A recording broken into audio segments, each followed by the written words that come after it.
እዚ ኣፎት ሚድያ እዩ ጥዕና ሃበልና ብዝተፈላለየ ቦታን ኩነታትን ኮይንኩም ትሕዝቶና ትከታተሉ ክቡራንን ላይክ ሼር ሰብስክራይብ ምግባር ስለትከታተሉና ምስጋና ንዕዙዝ እዩ ናብ እዋናዊ ሓበሬታ ሰዓት ከነሰጋግረኩም ኣብ ከተማ ዓድዋ ዝካየድ ዘሎ ምጽራይ ውራ መሬትን ዘይሕጋዊ ህንፀትን ኣጠናኺሩ ከም ዝቕጽል ሓይሊ ዕማም ከተማ ዓድዋ ገሊጾም እዚ ዝተገለጸ ኩለን ሓይሊ ዕማም ጣብያታት ቀበሌታት ድሕሪ ነዊሕ መጽናዕቲ ምክያደን ናብ ሕጋዊ ስጉምቲ ምውሳድ ኣብ ዝተሰጋገራሉ እዮም ክራይ ከብትን ደላሉን ተዋዲዶም ናይ ሓሶት ሰነድ እናሰርሑ ናይ ህዝብን መንግስትን ሃፍቲ ተወሪሩ ዝነበረ 464 ገዛውቲ ከባቢ 188,800 ትርብዒት ሜትሮ 18.88 ሄክታር ስፍሓት መሬት ናብ መንግስቲ ካዝና ተመሊሱሎም ኣብ ከይዲ መጽናዕትን ሙሳድ ሕጋዊ ስጉምትን ሕብረተሰብ ዝገብሮ ዘሎ ኩሉ መዳይ ተሳትፎ ኣብ ምርግጋጽ ልዕልነት ሕግን መስርሕ ተሓታትነትን ዝለዓለ እጃም ከም ዘለዎ በዛ ኣጋጣሚ ተገሊጹ እዮም ጎና ጎን እዚ ድማ ንኣስታት 665 ዝምልከቶም መናሰይ ከምኡውን ን107 ኣካለ ጉዳት ነባራት ተጋደልቲ መንበር ተዓዲሉ ከም ዘሎ ቀጻሊ ስድራ ስዋትን ሓርበኛ ተጋደልትን ደረጃ ብደረጃ ከም ዝወሃብ ንምፍላጥ ተኻይሎም ኣብ መወዳእታ ብዚ ዘይሕጋዊ ተግባራት ዝተሳተፉ ውልቀ ሰባት محاور መንግስትን بحق كم زحتتو تحايل عمام وسيخو أفليت اللهم بخالي زينا وردا زانا طابع دبره كربه نسبانا سلسن سدرا سوات نفس وكف كل تميت كاري مريت نمسرح من برغزا كم زعدله تغريتهم اما حداري طابع دبره كربه ايت ارا ابراهام كم زحبرو حزي نسمانا سلسن سدرا سوات كم مجمر استعدله خوينو ببقدم صعبو نتملست سراويتن اب جنبار زلو سراويتن ون انغصللو سرح يكبل حبيرام تحزن عدلات حاري زلو بوتا اوسن صرغا سممان داباغونا سلازخونم اتزعدل زلو مندر بقليلن بقلطفن كعب كم زخل وسيخم حبيرام كيلا طاقما مريتن معدن نايته قبرولو أديسو بقدام طغلالا كعدل متنعت زقبرنا البوتا نلعلي 1350 زاكل كوينوم از جميرنا يزلنا عدلا غطالي كبلو حبيرو ملوم تتكمت تعدل زغانو سدراسوات كم زبلوو از تجمير زدو عدلا منبر غزا أب متنعتن التعدادلون فتحاو كم زغانا بمقلات اتهم سترف تقادلتن سدراسواتن كم تناتاتهم عدل كراخو دما تلابيم كبل حبيريتان ركبن وردازانا حبيرو لهم ناب كالي حبريتا أفوت ميديا تسقاقيرنا أب تحت عطوغات حايلتات زركب هزبي زوام عراب تقرأي وتحزو له معلتا وبدل نقفعن تقاريدو كم زغطالة كابت خبابي بسلكي دمتوم نكسم زحت توقنات قليتوم أب زحزوان هزبي مننتو نبرات تكالاتون والكون تمنزعو أب كبيد كونتات ودعو نخبيد كلولا وتقاليعو نحادقات ساتح ملاون قليتوم يوم زي ملكتو أكال بمسارتو على بريتوريا زوام عرابن كالو تاب تحت قوبت حايلتات زلو قزاتا وسنن نابعلو أنا كملس كسرحن دمتوم كسم عندما تساوعي تاريبو ملو وعلى بريتوريا زاقيد بتقوار بزي مفتزامو كاو استفلالي كوابتات تقراي تمزاويلهم أو كتم عد قراس زركبو قناس نخبيد محبراو تساقم تقاليعم كم زلو بمرارة تزاريبهم اتهم تمزاولتو قنات وسيخم كم زحبرو حزون نتقباراونت وعلى بريتوريا لعول تخورتي بكا كسر رح تسوي عملو هيوسنا نهافتنا نبحادة قوادي قول يبلو وهاب تريتو كابزوا معراب وردات زقاديم እዚ ከም ዚሉን ከሎ ተቋሪጹ ዝነበረ ጽገና ሓወልቲ ኣኽሱም ክጅመር ተባሂሎም ተቋሪጹ ዝነበረ ሕድሳት ሓወልቲ ኣኽሱም ንምጅማር መጽናዕትና ተኻየደ ምዃኑ በዓል መዚ ቅርሲ ፍሊጦም ዋና ዳይሬክተር በዓል መዚ ሓጋዚ ፕሮፌሰር ኣበባው ኣያሌው ንጋዜጣ ፕላስ ከም ዝገለጽዎ ቅድሚ 4 ዓመታት ቁጥር 7 እናተባሃለ ዝፍለጥ ጽገና ሓወልቲ ኣኽሱም ንምክያድ ምንቅስቓስ ተጀሚሩ ነይሩ ኮይኑ ግና ብሰንኪ ኮቪድን ኩናት ሰሜንን እቲ ዝተጀመረ ምንቅስቓስ ተቋሪጹ ጸኒሑ እዩ ሕዚ ጽገናት ሓወልቲ ንምጅማር ነቲ መጽናዕቲ ናይ ምኽላስ ስራሕቲ ተጀሚሩ ኢሎም እቶም ዳይሬክተር ስራሕቲ ሕድሳትን ጽገናን ቅርሲ ብጠመት እናተሰርሐ ምዃኑ ብምግላጽ ኣብ ክልል ትግራይ ካብ ኣኽሱም ተወሳኺ ሕድሳት መስጊድ ኣልነጃሺ ምስ መንግስቲ ቱርክ ብምትሕባር እናተሰርሐ ምዃኑ ኣብሪሆም ኣለዉ ብኻልእ ወገን ብዘይሕጋዊ መንገዲ ተኸዚኑ ዝነበረ ልዕሊ 17,000 ሊትሮ ነዳዲ ኣብ ትሕቲ ቁፅር ከም ዝወዓለ ምምሕዳር ከተማ መቐለ ፍሊጦም ምክትል ከንቲባ ከተማ መቐለ ኣይተ ኤልያስ ካሕሳይ ሎሚ ንጋዜጠኛታት ኣብ ዝሃብዎ መግለጺ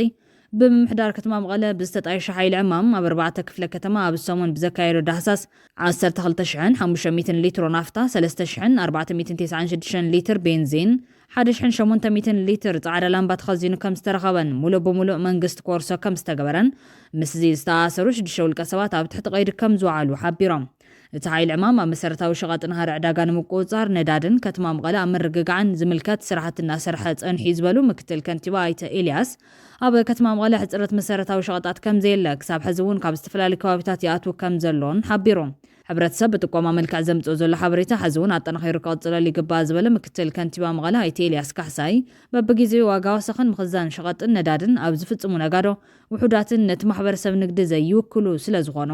ሕብረተሰብ ከቃልዖም ኣለዎ ድማ ተባሂሉ ኣሎ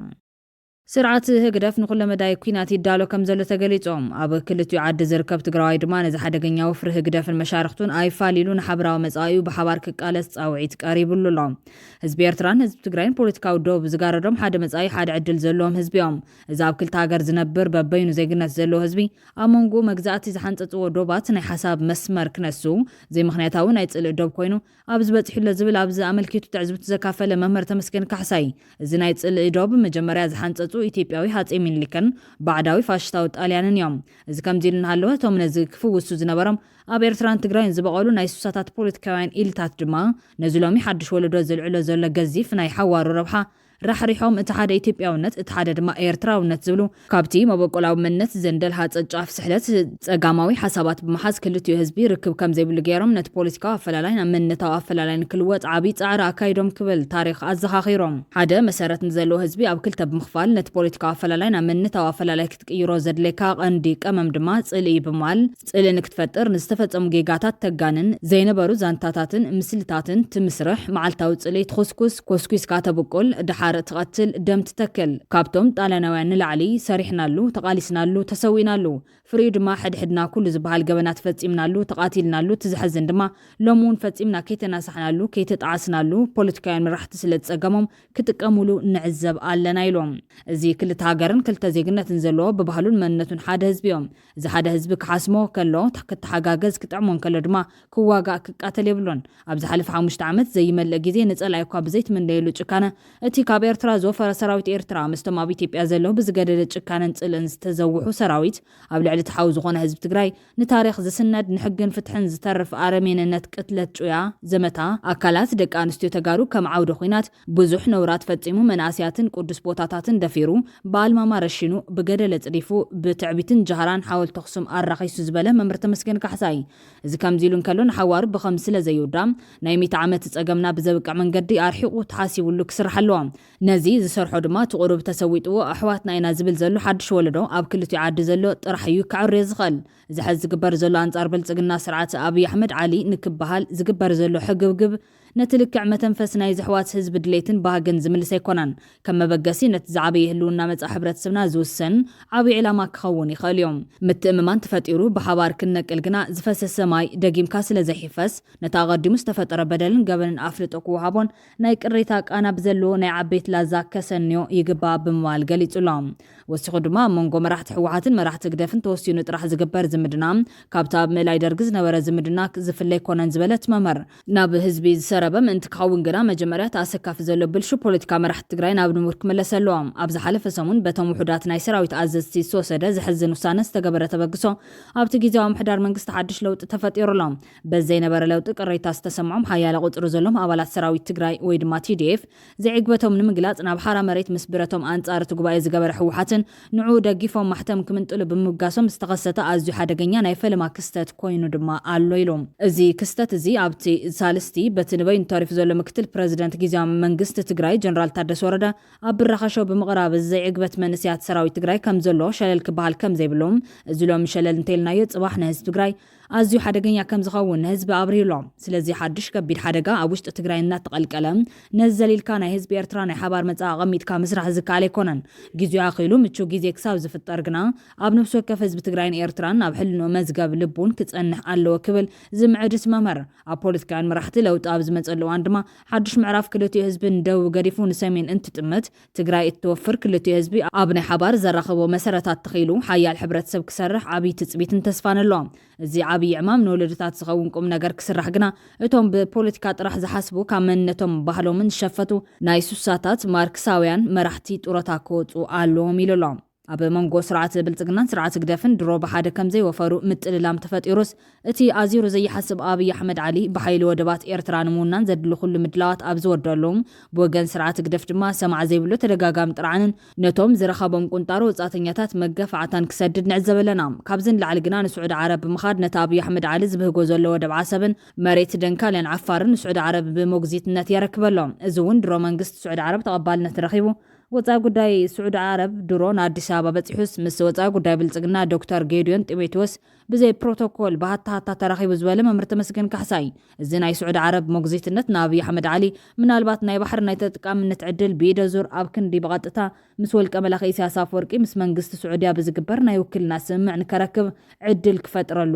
ይኽእል ይኸውን እዚ ዕድል እዚ ግና ነቲ ኣንሰፍሲፉ ዘሎ ናይ ዋንነት ሕቶ ከም ዘኸትም ክገብሮ እዮም በአንጻሩ ንውልቀ መላኺ ኢሳያስ አፈወርቂ ድማ ስልጣኑ ውሕስ ኮይኑ ናብ ወዱ ናብ አብርሃም ኢሳያስ ንምስጋር ጀሚርዎ ዘሎ መስርሕ ክሕግዞ ዕድል ክፈጥረሉ እዮም ንህዝቢ ኤርትራ ግና ኢትዮጵያ ተኸልኪላ ስዑድያ ምእተዋ ካብ ኣምሓርኛ ዝዛረቡ ባሕረኛታት ዓረብ ዝዛረቡ ባሕረኛታት ዝሓልፍ ካሊእ ለውጢ የብሎን እኳዳ ዝገደደን ቀሊል ከም ዘይከውንን እዞም ሕዚ ኣብይ ኣሕመድ ዓሊ ብምኽልካሉ ጥራሕ ዝድሰቱ ዘለዉ ዓዶም እንታይ ትኸውን ከም ዘላ ዘይስቆሮም ሰዓብቲ ኢሳያስ ግና ገና ዝበርህ ሎም ኣይመስሎን ብዘይካዚ ስርዓት ውልቀ መላኺ ኢሳያስ አፈወርቂ ንግብፂ እውን ሓገዝ ኣፅዋርን ዲፕሎማስን ክረክብ መገሻ ገይሩሎም ስለዚ ብኩሉ አንፈት ይሸባሸብ ዘሎ ኣብ መወዳታ ናይ ግብፂ ኮነ ናይ ስዑድ ዓረብ ወይ ሶማልያ ምትሕባር ምስ ስርዓት ግደፍ ንወራር ሰራዊት ብልጽግና ኣብይ ኣሕመድ ዓሊ ኩናት ደው ክሳብ ዘበሎ ከም ረብሓይና ንሪኦም ኩናት ሰላማዊ ህዝቢ ዝበልዕ ዘመዛብል ኣብ ልዕሊ ምዃኑ መንእሰያትና ኣብ ዘይፈልጥዎ ኩናት ብኸንቱ ህይወቶም ዘጥፍእ ኣካላቶም ዝሰንክል ድኽነትን ስደትን ስለ ዘስዕብ ኩልና ክንቃወም ይግበአና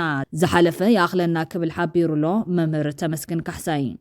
ብኻሊእ ዜና ቀይሕ ባሕሪ ዘየዋስነን ሃገራት ኣብ ፀጥታት ባሕሪ ክሳተፋ የብለንን ኢለን ኤርትራን ግብፅን ቀይሕ ባሕሪ ዘየዋስነን ሃገራት ኣብ ፀጥታት ባሕሪ ከይሳተፋ ኤርትራን ግብፅን ኣብ ስምምዕ ከም ዝበፅሓ ማዕኸናት ዜና ካብ ካይሮ ሓቢረን ኣለዋ እዘን ሃገራት ናብዚ ስምምዕ ዝበፅሓ ሚኒስተር ጉዳያት ወፃኢ ግብፂ ኣይቶ ዑስማን ሳልሕ ኣብዚ ቀዳመ ሰንበት ናብ ካይሮ ኣብ ዘካየዶ ምብፃሕ ምስ ግብፃዊ መዘኖ ሚኒስተር ባድር ዓብደል ዓጢ ድሕሪ ዝገበሮ ዝርርብ እዩ ሚኒስተር ዑስማን ኣብ ናይ ግብፂ ዑደቱ መልእኽቲ ፕረዚደንት ኢሳያስ አፈወርቂ ዝሓዘ ደብዳቤ እውን ፕረዚደንት عبد الفتاح السيسي ኣብፅሕዮም ቀይሕ ባሕሪ ዘየዋስነን ሃገራት ኣብ ፀጥታ ትኽሲ ማይ ክዋሳ ካብ ዝደሊ ሃገራት ሓንቲ ኢትዮጵያ እያ እቲ ናይ ኤርትራን ግብፅን ስምምዕ እውን ኢትዮጵያ ካብቲ መዲባቶ ዘላ ናይ ቀይሕ ባሕሪ ናይ ምፅጋዕ ጥሙሕ ንምግታእ ዝተበፅሐ ምዃኑ እዩ ዝትንታን ኢትዮጵያ ካብ ዝሓለፈ ዓመታት ሒዛ ኣፍ ደገ ባሕሪ ንምውናን ተካይዱ ዘላ ዘመተ ፈለማ ምስ ሶማልያ ኣብ ዝዋን ዝድማ ምስ ኤርትራ ናብ ልዕሊ ምትፍናን ሸሚምዋ ይርከብ ኣብ ቀይሕ ባሕሪ ትርከብ ግብፂ ብወገና እታ ንነዊሕ እዋን ብጉዳይ ኣጠቓቕማ ናይል እትሰሓብ ኢትዮጵያ ናብ ቀይሕ ባሕሪ ገጻ ክትፅጋዕ ከም ዘይትደልያ ይፍለጥ እዩ ሕብረት ኣፍሪካ ኣብ ሶማልያ ዘላቕ ሰላም ንምዕሳል ዝግበር ጻዕሪ ከም ዝድግፍ ገሊጾም ሕብረት ኣፍሪካ ኣብ ሶማልያ ሰላም ምርግጋዕን ልምዓትን ንክህሉ ዝግበር ጻዕሪ ንምድጋፍ ቆራጽ ከም ዝኾነ ኣረጋጊጹሎ ኣብ ሶማልያ ናይ ክልተ መዓልቲ ዑደት ስራሕ እናገበሩ ዝርከቡ ኣቦ ወንበር ኮሚሽን ሕብረት ኣፍሪካ መሐመድ ዓሊ ዩሱፍ ምስ ፕረዚደንት ሃገር ሓሰን ሼክ መሐሙድ ተዛትዮም እቶም ኣቦ ወንበር ኮሚሽን ሕብረት ኣፍሪካ ነቲ ዘታ መልኪቶም ኣብ ማሕበራዊ ሚድያ ኤክስ ከም ዝሓበርዎም ኣብ ሶማልያ ሰላምን ምርግጋዕን ንምዕሳል ከምኡውን ዞባዊ ምትእስሳር ንምጥንኻር እናተገበሩ ዝርከቡ ጻዕርታት ኒዶም ሓላፍነቶም ካብ ዝርከቡ እንድሓር ፈላማይ ዑደቶም ኣብ ሞቃዲሾ ዝገበሩ እቶም ኣቦ ወንበር ሕብረት ኣፍሪካ ኣብ ሶማልያ ዘላቕ ሰላምን ልምዓትን ንምምፃእ ዝግበር ጻዕሪ ንምድጋፍ ቆራጽ ከም ዝኾነ ኣረጋጊጾም ኣለዉ ሶማልያ መስራቲት ኮሚሽን ሕብረት ኣፍሪካን ኣባል ሃገርን ከም ምዃና ንሃገራዊ ሓድነት ሕብረትን በዓል ብዙሕ ወገን ምትሕብባራትን ዘለዋ ቆራጽነት ኣጠናኺራ ክትቅጽል እያ ድማ ኢሎም ፕረዚደንት ሓሰን ሼክ መሐሙድ ብግዳም ኣቦ ወንበር ኮሚሽን ሕብረት ኣፍሪካ ኣብ ሞቃዲሾ ዑደት ብምግባሮም ናዶም ብምግላጽ ኣብ መንጎ ሶማልያን ሕብረት ኣፍሪካን ዘሎ ምትሕብባር ንምጥንኻር ንዘርኣይዎ ተበግሶ ምስጋና ምቕራቦም ተሓቢሩሎም ክቡራትን ክቡራንን ካብ ኣፎት ሚድያ ዝተዳለወት ሕዝቶ ሰዓት ተቕሪብና ዛዚምና ላይክ ሼር ሰብስክራይብ ምግባር ቤተሰብ ኣፎት ኩኑ ሰናይ ግዜ ንመና